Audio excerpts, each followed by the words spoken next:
Isang magandang hapon mga kasari-sari ko dyan. Kumusta po kayo? Kumusta ang tindahan ninyo? Eto na naman ang atitintin ninyo. Syempre ngayong araw na ito hindi ako magbibigay ng tips mga kasari. Pero may share ako sa inyo na kahit papano para ma-call up yung iba. O kasi baka minsan masyado kayong kampante. Tsaka, syempre, minsan, pagka masyado kayong busy, baka hindi nyo ma-check. So, ngayon, kahit papano, makita ninyo yung kung anong nangyari kay Ate Tintin. Bagamat konti lang naman itong mga kasari. So, ito na nga.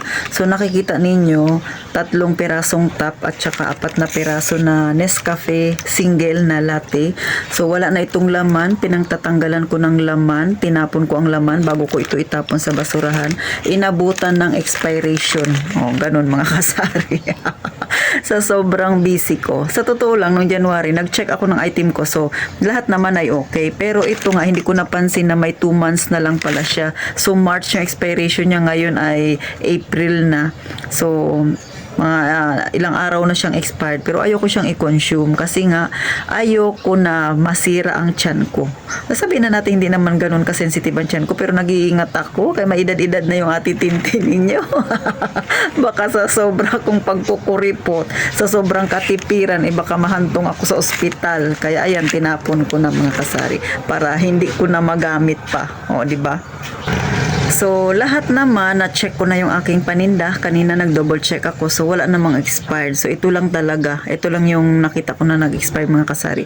Ito ay 6 na piraso lang yung binili ko. Pero 3 lang yung nabenta. Kita nyo yung 3. Inabutan pa talaga sa sobrang tumal nito. Tapos, ito 6 na piraso. 2 lang yung nabenta.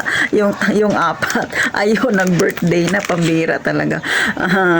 May mga items talaga ako na napaka-slow moving. Pero si Ate Tintin, bumibili pa rin. Sabi ko nga, konti lang yung binili ko. Talagang inabutan pa.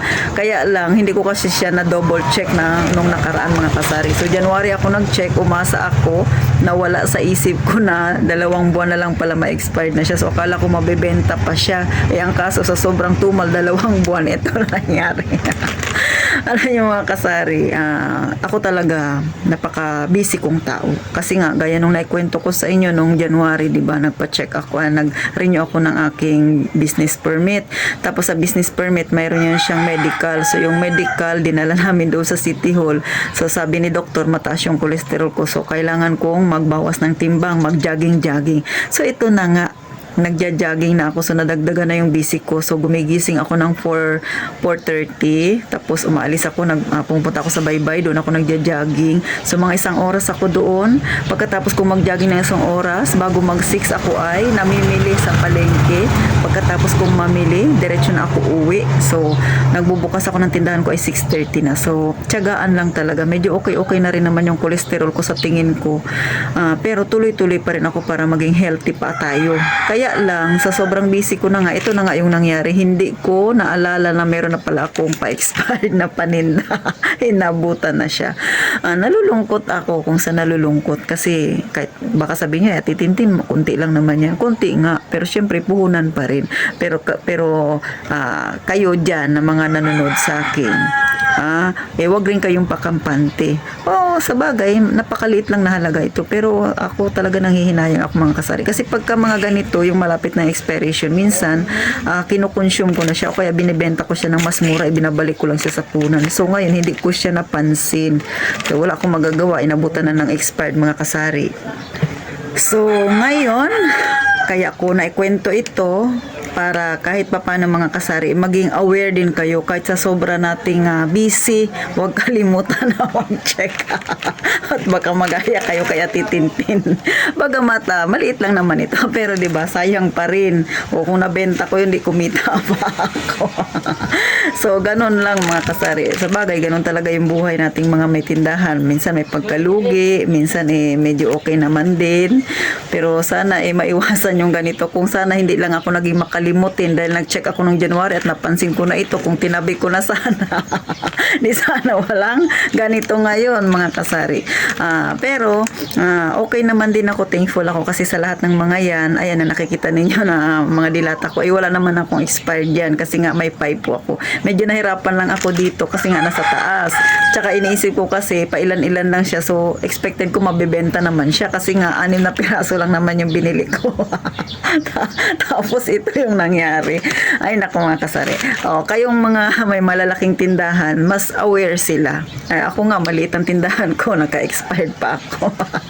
So ganun lang mga kasari. So ito ay naikukwento ko lang sa inyo, na-share ko lang kasi syempre hindi naman lahat tayo nakapokus lang minsan sa isang bagay. Minsan marami pa tayong ginagawa, lalo na ang pagtitindahan ay busy. Kung ang tindahan ninyo ay katulad sa akin, takaw kayo sa ripak, na 'di ba? Ripak ka ng asukal, ng mantika, ripak ka ng asin, may flour ka pa, may munggo pa ako, tapos meron pa akong riripakin ng mga daing, tuyo, meron pang miswa, meron pa akong ito, margarine, ay nako. So, ganun kabisi si Ate Tintin. So, sinasamahan ko pa ng pagja-jogging ko sa morning, so ganun nga, kaya hindi ko napansin na eto na, meron na palang na goodbye na paninda ko mga kasari. Pero nagpapasalamat pa rin ako na kahit na ma-expired ako na paninda, ilang peraso lang naman siya mga kasari.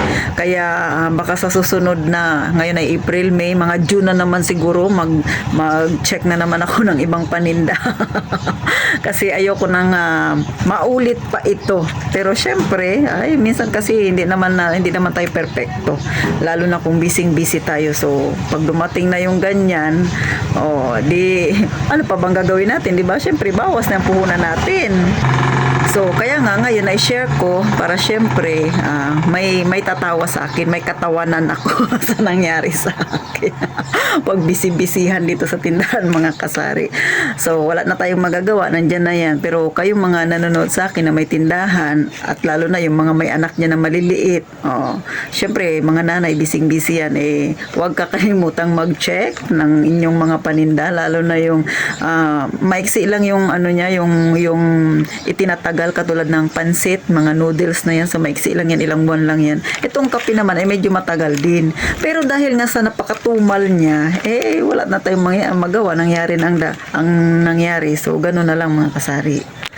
So, paano? Sana may natutuhan kayo kay Ate Tintin na kahit anong busy, huwag kalimutang mag-check ng mga paninda para hindi mangyari sa inyo yung nangyari sa akin na naabutan ng expiration. Sa mga hindi pa nakasubscribe, please naman mga kasari, palambing naman, subscribe nyo na si Ate Tintin na sa totoo lang, hindi lang mga topic na pangtindahan yung tinatopic ko, yung mga nangyayari sa atin, kundi siyempre yung mga problemang hinaharap din ng mga may tindahan. Sana ay makapagbigay ng kaunting kalinawan sa inyo mga kasari. At ito ang inyong Ate Tintin. Mag-iingat kayong palagi, mga kasari.